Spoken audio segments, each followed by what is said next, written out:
Hi மக்களே, இன்றைக்கி நம்ம என்ன பார்க்க போகிறோம் அப்படின்னு பார்த்தீங்கன்னா, உங்களுக்கே தெரிஞ்சிருக்குங்க. பீட்ரூட் சட்னி தாங்க. ஆமாங்க, நிறைய பேர்த்துக்கு பீட்ரூட் பிடிக்கும், பிடிக்காமே இருக்குங்க. இப்படி செஞ்சு கொடுத்து பாருங்கள். யாருமே இதை வேணான்னு சொல்லவே மாட்டாங்க. இதுக்கு நம்ம பீட்ரூட் தாங்க மெயினாக எடுத்துக்கிறோம். பீட்ரூட் ஒரு 3 பீட்ரூட் எடுத்துக்கிறேங்க. எடுத்துகிட்டு 2 சைடுமே அதோட இதை ரிமூவ் பண்ணிவிட்டு, அது மேலே இருக்க தோலை ரிமூவ் பண்ணிவிட்டு எடுத்து வச்சுக்கலாங்க. பீட்ரூட்டில் நம்ம சொல்ல வேண்டிய அவசியம் இல்லைங்க. இதில் அதிகமாக இரும்பு சத்து இருக்குங்க. இதில் நம்ம பிளட்டு கம்மியாயிடுச்சு அப்படின்னோம்னா அதை சாப்பிட்லாங்க. காலையில் வெறும் வயிற்றில் இதை ஜூஸ் போட்டு குடித்தோம் அப்படின்னு பார்த்தீங்கன்னா பிளட்டு இன்க்ரீஸ் ஆகுங்க. மோஸ்ட்லி இது கர்ப்பிணி பெண்களுக்கு அதிகமாக யூஸ் ஆகுங்க. இதை காலையில் இதோடு நம்ம சட்னி பண்ணியும் சாப்பிட்லாம். இல்லை அப்படின்னா நம்ம ஜூஸ் போட்டும் குடிக்கலாங்க. இந்த பீட்ரூட்டை நம்ம இப்போ எப்படி சட்னி பண்ணுறோம் அப்படின்னு பார்க்க போகிறோங்க. இதுக்கு நம்ம எடுத்த பீட்ரூட்டை அதை சின்ன சின்னதாக நம்ம கட் பண்ணி வச்சுக்கணுங்க. இதை நம்ம வதக்கியும் நம்ம போட்டு அரைக்கலாம், அது வதக்காமையும் போட்டு அரைச்சிக்கலாங்க.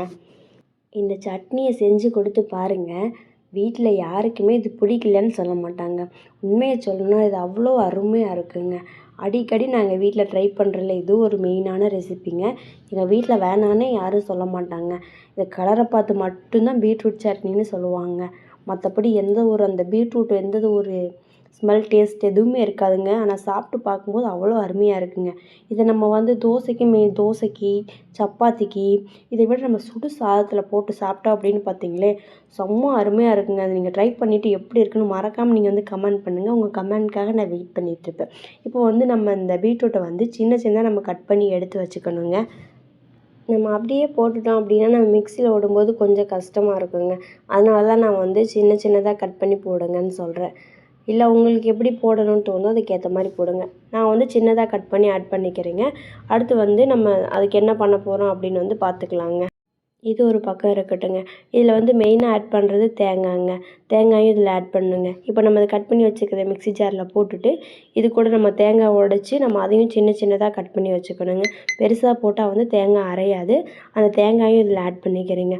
அதுக்கப்புறம் கொஞ்சமாக சீரகங்க. சீரகம் எதுக்காகனா சீரகம் இதோட டேஸ்ட் கொஞ்சம் வேறு மாதிரி மாற்றி கொடுக்குங்க. அதுக்காக தான் நான் சீரகம் ஆட் பண்ணுறேன். அதுக்கப்புறம் 4 பல் பூண்டுங்க. பூண்டு எதுக்குன்னு எல்லாத்துக்குமே தெரியும். நான் 4 பல் ஆட் பண்ணுறேன். அதுக்கப்புறம் உங்களுக்கு காரம் எவ்வளோ வேணுமோ அதுக்கேற்ற மாதிரி மிளகாய் போட்டுக்கோங்க. நான் 4 மிளகாய் போடுறேன். இது கூட சின்ன வெங்காயங்க. பெரிய வெங்காயம் ஆட் பண்ணிடுங்க, அதை டேஸ்ட்டு மாற்றிடும். அதனால் சின்ன வெங்காயங்க. சின்ன வெங்காயம் ஒரு கைப்பிடி அளவு போட்டுக்கலாங்க. அப்புறம் நான் வீட்லேயே ரெடி பண்ணி வச்சுருக்க பொடிங்க. இதில் சீரகம், மிளகு, அதுக்கப்புறம் மல்லி, கடலைப்பருப்பு இதெல்லாம் போட்டு வச்சுருக்கேங்க. அது கூட மஞ்சத்தூளையும் போட்டு அரைச்சி வச்சுருக்க பொடி தாங்க அது. அதுக்கப்புறம் கொஞ்சம் உப்பும் சோம்பும் போட்டு நம்ம கொஞ்சம் மிக்சியை ஓட விட்டுட்டு கொஞ்சம் ஓப்பன் பண்ணிவிட்டு அதுக்கப்புறம் ஒரு சொல புளிங்க. ஆரம்பத்துலேயே புளி போட வேண்டாம், இடையில போட்டு கொஞ்சம் தண்ணி ஊற்றி நமக்கு எவ்வளோ திக்னஸ் வேணுமோ அதுக்கேற்ற மாதிரி தண்ணி ஊற்றி அதை எடுத்து வச்சிடணுங்க.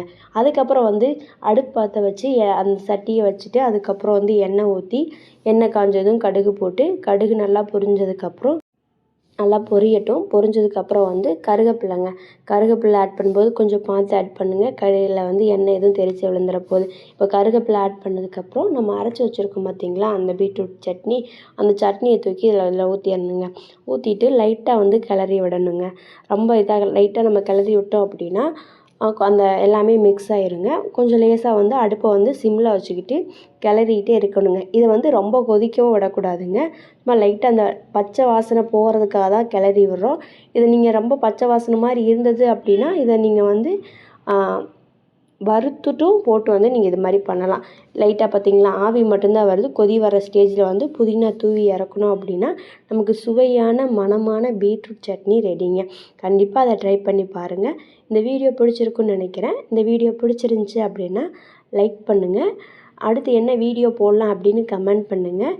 இது மாதிரி வீடியோஸ் நிறைய வேணும் அப்படின்னா நம்ம சேனலை சப்ஸ்கிரைப் பண்ணுங்கள். மறக்காமல் பெல் பட்டனை கிளிக் பண்ணுங்கள்.